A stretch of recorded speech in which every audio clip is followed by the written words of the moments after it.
बाजीराव पेशवा मराठा सेना के प्रधान सेनापति थे। एक बार वे अनेक लड़ाइयों में विजय हासिल करके अपनी सेना सहित राजधानी लौट रहे थे। रास्ते में उन्होंने मालवा में अपनी सेना का पड़ाव डाला।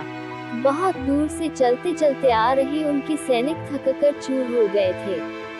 वे भूख प्यास से व्याकुल थे और उनके पास खाने के लिए पर्याप्त सामग्री भी नहीं थी। बाजीराव ने अपने एक सरदार को बुलाकर आदेश दिया, तुम अपने 700 सैनिकों को लेकर जाओ और किसी खेत से फसल कटवाकर छावनी में ले आओ। सरदार सेना की एक टुकड़ी लेकर गांव की ओर चल पड़ा। रास्ते में उसे एक किसान दिखाई दिया। सरदार ने उससे कहा, देखो, तुम मुझे इस इलाके के सबसे बड़े खेत पर ले चलो। किसान उन्हें एक बहुत बड़े खेत के पास ले गया। सरदार ने सैनिकों को आदेश दिया, सारी फसल काट लो और अपने अपने बोरों में भर लो। यह सुनकर किसान चकरा गया।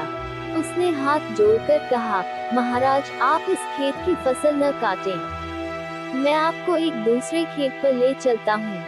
उस खेत की फसल पककर एकदम तैयार है। सरदार और उसके सैनिक किसान के साथ दूसरे खेत की ओर चल पड़े। यह खेत वहां से कुछ मीलों की दूरी पर और बहुत छोटा था। किसान ने कहा, महाराज, आपको जितनी फसल चाहिए इस खेत से कटवा लीजिए। सरदार को किसान की इस हरकत पर बहुत गुस्सा आया। उसने किसान से पूछा, यह खेत तो बहुत छोटा है, फिर तुम हमें वहां से इतनी दूर क्यों ले आए?